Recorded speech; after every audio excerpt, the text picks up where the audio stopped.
थाली रखी वैसे रखे रहने दो।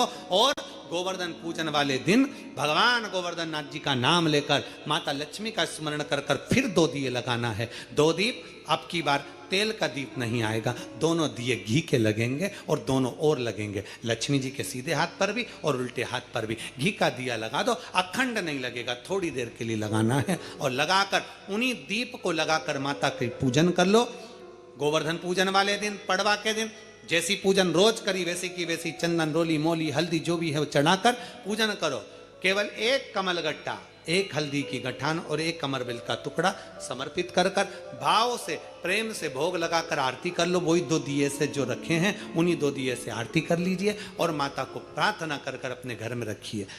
फिर माता का स्मरण कर कर झोली पसार कर प्रणाम करो, माँ तू कृपा करने वाली। ये सारी पूजन जितने दिन की कर रहे हो सब शाम के समय करिए, प्रदोष काल में शाम के समय। दीपावली पूजन का मुहूर्त देख लो, रात का हो तो रात का समय देखकर आराम से करो, पर बाकी की जितनी पूजन 4 दिन की सब प्रदोष काल में करो, सब प्रदोष काल। और माँ से प्रार्थना कर कर माता उसको ले जाओ। जैसे 4 दिन की पूजन हुई गोवर्धन पूजन तक, 5वां दिन जब यम द्वितीया का आए, दूज का दिन रहे, उस दूज के दिन फिर वही जैसी की जैसी पूजन करते आए हो, जल का कोई स्थान, जल का छींटा, चंदन, रोली, मोली, हल्दी और घी के 2 दीप जो लगाए हैं, दोनों दीप वहीं पर सीधे हाथ उल्टे हाथ पर। और कोई कमल गट्टा नहीं चढ़ेगा, कोई हल्दी की गठान नहीं, कोई अमरबेल का टुकड़ा नहीं, जो चढ़ा हुआ है उसी का स्पर्श कर कर वापिस चढ़ा देना है, वही की वही भोग लगा देना है।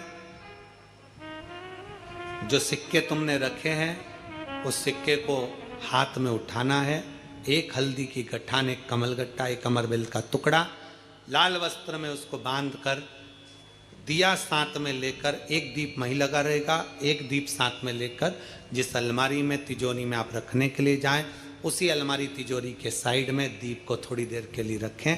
अपनी लाकर अलमारी खोलकर वो सिक्का जो पूजन करी है तुमने विराम के दिन की, 5वें दिन की, यम द्वितीया के दिन की, माता लक्ष्मी से प्रार्थना कर कर कुबेरेश्वर बाबा का नाम लेकर उसको अलमारी में तिजोरी में रख दो। जो दिया लगाया है उससे वहीं उसकी आरती उतार कर वापिस उस दिए को अपने रसोई घर में ले जाकर रख दीजिए। और दूसरा जो दिया भगवान के पास लगा हुआ है उसको लगे रहना। कोई दिया अखंड नहीं है, 2, 5 मिनट, 10 मिनट जितनी देर वो जले उतनी देर जले। माता को प्रणाम करो, कुल देवता को प्रणाम करो, अपने घर के पूर्वजों को नमन कर कर झोली पसार कर प्रणाम कर कर कहना, बाबा हमने 5 दिन की, हे कुबेरेश्वर बाबा हमने 5 दिन की कुबेर लक्ष्मी पूजन करी है, ऐसा भंडार भरना बाबा कि तेरी कृपा हो और हमारे घर में सुख समृद्धि वैभव हो। ऐसी 5 दिवसीय पूजन है। शिव महापुराण के अनुसार लक्ष्मी पूजन की महत्व है। लक्ष्मी पूजन की लक्ष्मी पूजन में प्रसाद, फल आदि जो सामग्री रहती है घर के लोगों को प्रसाद के रूप में पाना चाहिए। जो सामग्री आप बाबा को समर्पित करते हो, लक्ष्मी माता को समर्पित करते हो, प्रयास करो। शिव तत्व कह रहा है, निगाह रखी गई ब्राह्मण के। अब हुआ क्या, भगवान शंकर के मंदिर में भोग लगाता, प्रणाम कर कर चले जाता और प्रसाद, इस दूज का नाम है यम द्वितीया। यम द्वितीया का मतलब है सूर्य नारायण भगवान की धर्म पत्नी माता छाया के गर्भ से जो पुत्र उत्पन्न हुए हैं यम, उनके बाद में जो बहन उत्पन्न हुई हैं यमुना जी। महाराज कितना आत्मीय प्रेम होगा अगर यमुना जी का संपूर्ण परिवार देखा जाए, यमराज, शनि महाराज, यमुना जी, ताप्ती, कितना कितना सुंदर परिवार है।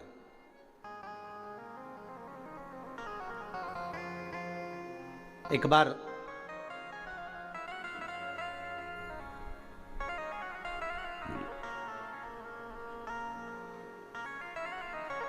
एक मुखिया जी ठाकुर जी की सेवा में लगे हुए थे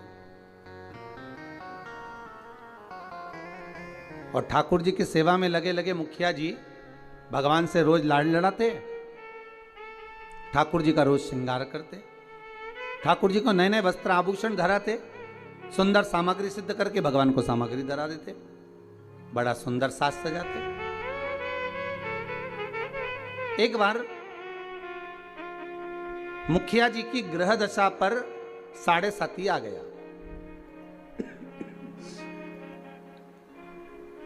और मुखिया जी की ग्रह दशा पर जब 7.5 आया, शनि जब लगा, अब मुखिया जी कष्ट में हो गए, परेशान हो गए, बड़े दुखी हो गए, आए दिन बड़े कष्ट में रहते। एक दिन मुखिया जी की आंखों में जब जल भर गया, नैनों में जल भर गया, तब श्री ठाकुर जी महाराज स्वयं प्रकट होकर पूछे, क्यों मुखिया जी आज आपके नैनों में जल भरा हुआ है, बात क्या है?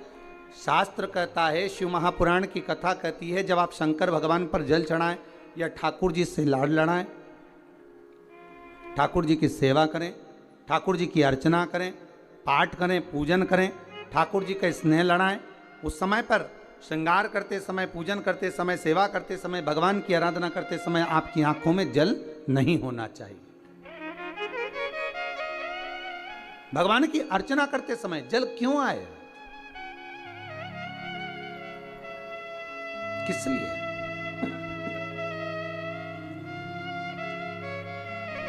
उस जल की महत्वता क्या? और महाराज मुखिया जी बोले, ठाकुर जी समझ में नहीं आ रहा, आज तो शरीर में कष्ट बहुत है और मन में मानसिक टेंशन बहुत है। बाबा बोले, क्यों चिंता करते हो? झारी जी में से यमुना जी को प्रकट करा मेरे ठाकुर जी ने, और यमुना जी को प्रकट कर मेरे ठाकुर जी बोले, यमुना आज आप मुखिया जी जब झारी जी भर रहे थे, आपका श्रृंगार कर रहे थे, ऊपर से वस्त्र ओढ़ा रहे थे, तब आपको ध्यान में है कि आज मुखिया जी के नैनों में जल भरा हुआ है? यमुना जी बोली, ठाकुर मेरे को मालूम है कि आज मुखिया जी के नैनों में जल है, और क्यों है वो भी मैं जानती हूं। जानती हो? हाँ, क्यों जल है? होने का केवल एक कारण है कि मेरे भाई शनि की दृष्टि मुखिया जी पे पड़ गई। ओहो, 7.5 वर्ष तक रहेगी।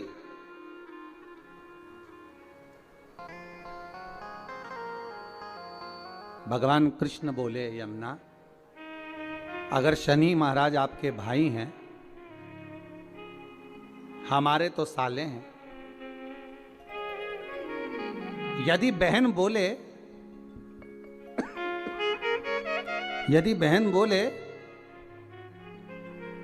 तो क्या भाई मानेगा नहीं?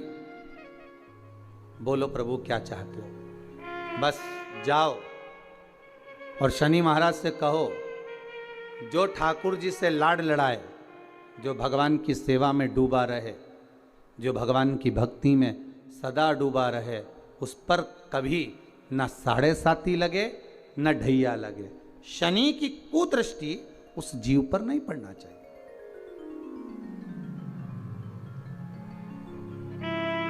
उस जीव पर दृष्टि ना पड़े। ठीक है, यमुना मैया पहुंची सबसे पहले शनि महाराज जी के पास में। शनि महाराज जी से कहा, भैया मेरा निवेदन स्वीकार करोगे? क्या बात है बहन? बस मैं चाहती हूं कि जो लाडले की सेवा करे, जो ठाकुर जी की सेवा करे, जो भगवान की भक्ति में डूबा रहे, उस पर आपकी दृष्टि नहीं पड़े। शनि महाराज बोले, नहीं, ऐसा तो हो नहीं सकता। कर्म का दंड जीव को भोगना तो पड़ेगा, क्योंकि भगवान शंकर ने मुझे दंड अधिकारी बनाया है। जो किया है वो तो भोगना है, चाहे वो संसार का कोई जीव क्यों ना हो। आपको पहले भी कथा में कहा, किसी से मत डरो, पर अपने कर्म से जरूर डरो, क्योंकि कर्म का भोग तो परमात्मा को भी भोगना पड़ता है। महाराज, मत बुरे कर्म कर बंदे, वरना पछताएगा, भगवान की आंखों से तू बच नहीं पाएगा। तू बच नहीं पाएगा।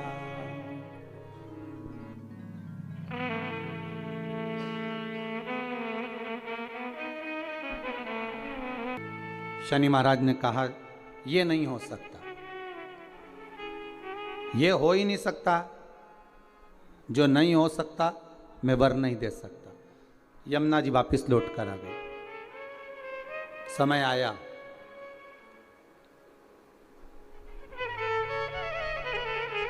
कार्तिक का महीना था। यमुना जी इससे पहले शनि महाराज के पास बारंबार जा चुकी है। यमराज के पास भी यमुना जी कई बार जा चुकी है, बार बार विनती कर चुकी है, पर मानते ही नहीं।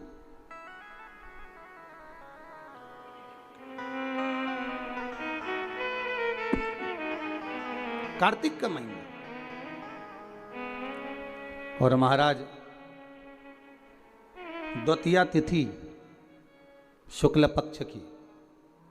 आज यमुना जी ने बड़ा सुंदर श्रृंगार किया है महाराज, बड़ा सुंदर श्रृंगार,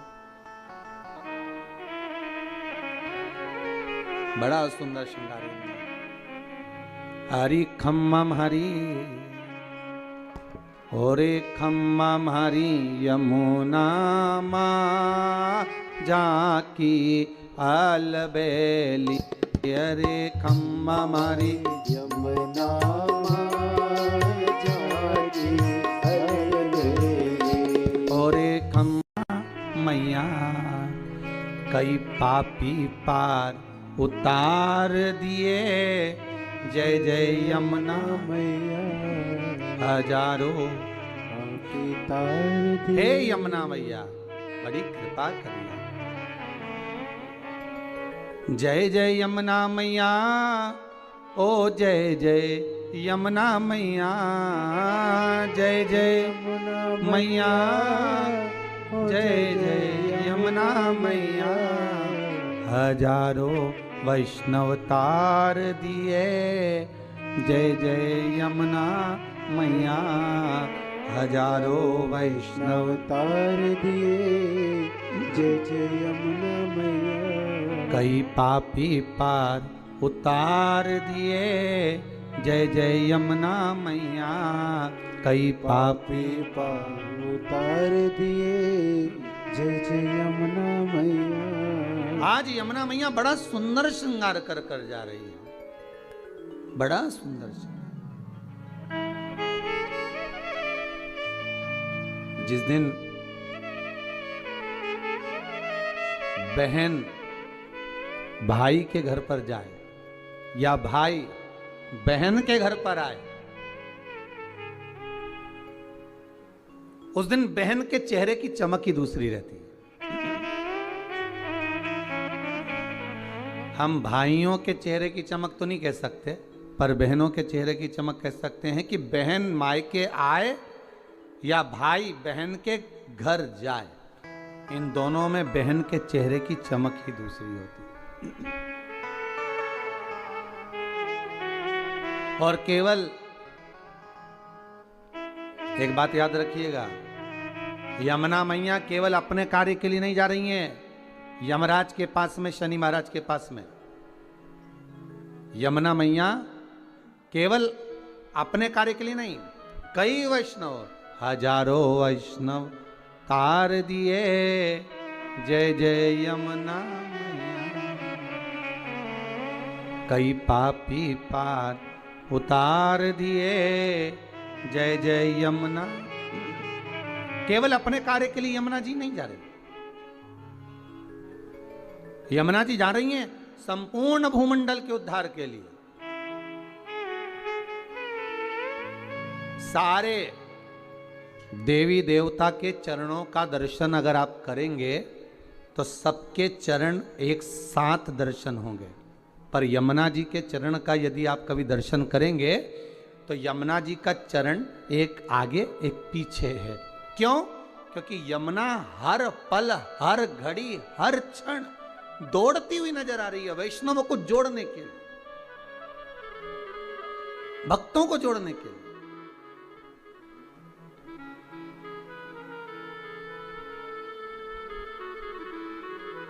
यमुना मैया हर पल हाथ में माला लिए दौड़ती हुई नजर आ रही है कि मेरे वैष्णवों को मुझे इस माला में पिरोना है, मेरे वैष्णवों को मुझे जोड़ना है, भक्ति के धागे में जोड़ना है, प्रेम के धागे से जोड़ना है। भागती नजर आ रही। इतनी सुंदर श्रृंगार कर कर मां यमुना चली है, बड़ी सुंदर। महाराज जब बड़ा सुंदर श्रृंगार कर कर पटरानी यमुना जी चली, बीच मार्ग में भगवान कृष्ण मिल गए, मेरे ठाकुर जी प्राप्त हुए। ठाकुर जी ने पूछा, यमुना कहाँ जा रही हो? यमुना जी कह रही हैं, उस दिन गई थी शनि महाराज के पास में, पर वर प्राप्त नहीं हुआ था। आज कुछ ऐसा करने जा रही हूं जिससे मेरे दोनों भाई मेरे दरवाजे पर आकर मुझे वर देकर जाएंगे, ये मुझे विश्वास है। आपको पहले भी कथा में कहा, अगर मनुष्य का विश्वास प्रबल है, भाव प्रबल है, आस प्रबल है, विश्वास प्रबल है, तो यह पक्का है कि भगवान आता जरूर है। मेरे धाम में ब्रजमंडल में मैं उनको बुलाऊंगी। ब्रजमंडल में बुलाओगी? क्यों? यमुना जी कह रही हैं, मैं भूमंडल पर ब्रजमंडल में मेरे शनि महाराज और यमराज दोनों को बुलाऊंगा। दोनों भाई आएंगे। क्यों? तो कि भोजन करने। हो द्वारकाधीश कहे, भगवान कृष्ण बोले, ठाकुर जी बोले, ओ यमुना वो तेरे भाई हैं, मालूम है तेरे को? वो यमराज, वो शनि महाराज कहां तेरे यहां आएगा? यमुना जी बोली, हर बार मैं मेरे भाइयों के यहां जाती हूं। जितनी बार मौका मिलता है मैं अपने भाइयों के घर में, अपने मायके जाती हूं, पर इस बार मैं निमंत्रण देने जा रही हूं कि आपको मेरे यहां आना पड़ेगा, आपको मेरे यहां पहुंचना पड़ेगा।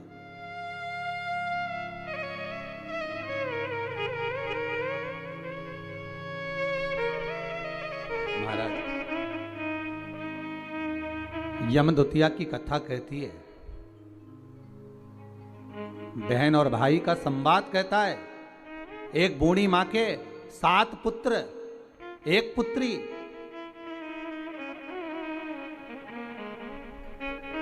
और श्राप लगा था उस बूढ़ी मां के यहां कि तेरे घर में जितने बेटे हैं, इनका जब विवाह होगा तो इनको सांप डसेगा, इसको मरना पड़ेगा।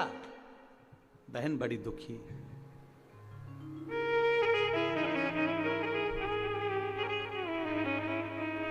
आज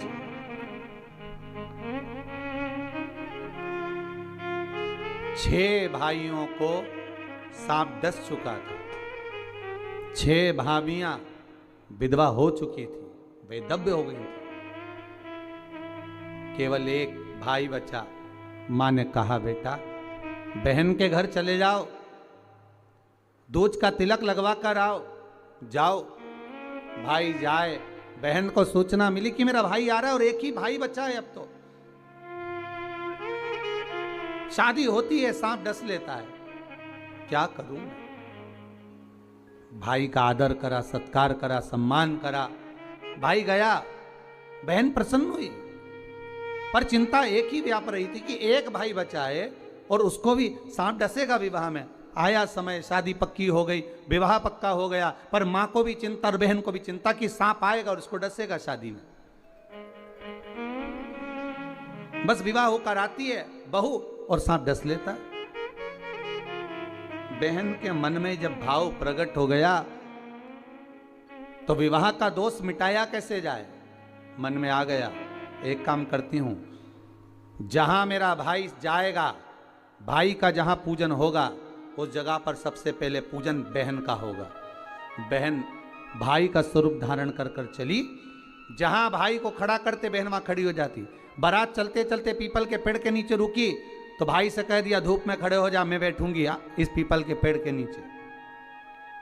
लोगों ने कहा, कहां धूप में दूल्हे राजा को खड़ा कर रही हो? नहीं नहीं नहीं, ये धूप में खड़ा होगा, छांव में मैं बैठूंगी। फेरे में भाई बैठा तो बहन कहती है, पहले फेरे में मैं लूंगी, पहले फेरे में बैठूंगी। जितने कार्य होते गए, बहन अग्रण्य रहती रही। समय आया जब बहू घर में आ गई, सर्प डसने के लिए घर में प्रवेश कर गया। आज भाई को हटाकर बहन उस स्थान पर बैठ गई जहां पर सर्प डसने आ रहा था। बहन को देखा, सर्प ने भी जान लिया कि आज अगर इस भाई को बचाने वाली है तो ये बहन ही है। भाई को बचाने वाली कोई दूसरी नहीं, यही बहन है। आज मां यमुना भगवान कृष्ण से कह रही है, अगर मैं मेरे भाइयों को निमंत्रण देने जाऊंगी, शनि महाराज और यमराज को निमंत्रण देने जाऊंगी, हर बार मैं जाती थी, अब की बार मैं केवल मिलने नहीं, मैं निमंत्रण देने जा रही हूं कि मेरे भाई आएंगे मेरे यहां। मुझे विश्वास है मेरा भाई पहुंचेगा मेरे यहां, ये मुझे भरोसा है। महाराज अगर विश्वास प्रबल है तो परमात्मा आता जरूर है। विश्वास प्रबल है, परमात्मा क्यों ना आएगा? आया। पहुंच गई यमुना मैया सीधे यम द्वार। भाभी खड़ी थी दरवाजे पर। जैसे ही देखा भाभी ने हाथ जोड़कर निवेदन करा, जीजी आई है। क्या बात है यमुना जी, कैसे आना हुआ दीदी? बस भैया को निमंत्रण देने आई हूं मैं। अच्छा, किस बात का? बस कार्तिक महीने की शुक्ल पक्ष की द्वितीय तिथि है, मैं चाहती हूं उस दिन मेरा भाई मेरे दरवाजे पर आए। यहां तो निमंत्रण दिया, पहुंच गई शनि महाराज के यहां, वहां भी भाभी दरवाजे पे खड़ी थी, आवाज लगाई, भैया आए। क्या बात है बहन यमुना, क्या चाहती हो? यमुना जी कहती हैं, भैया आपको निमंत्रण देने आई हूं, आपको आना पड़ेगा मेरे यहाँ। ठीक है। दोनों भाइयों ने, यमराज और शनि महाराज ने विचार कर लिया कि बहन के घर जाना है। सालों से बुलाती बुलाती थक गई थी यमुना मैया, पर नहीं आए। रोज निमंत्रण करती थी, नहीं आए। पर आज जो निमंत्रण दिया गया है, आज जो निमंत्रण करा गया है, वो निमंत्रण यमुना जी ने दोनों भाइयों को बुलाने के लिए किया गया। आइए। और आए शनि महाराज और यमराज स्वयं पधारे ब्रजरज में, ब्रज की भूमि पर, ब्रजमंडल में। जैसे ही भोजन करने के लिए बैठे, बहन ने तिलक करा। तिलक करा तो यमराज पुकार कर बोले, शनि महाराज और यमराज, जी जी बोल, तुझे क्या चाहिए? इतने में यमुना जी की आंख से अश्रु की धार बह रही थी।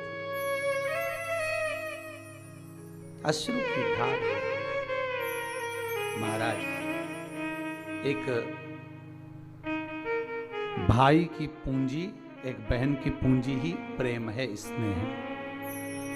अश्रु की धार बह रही है। मांग बहन, क्या चाहिए?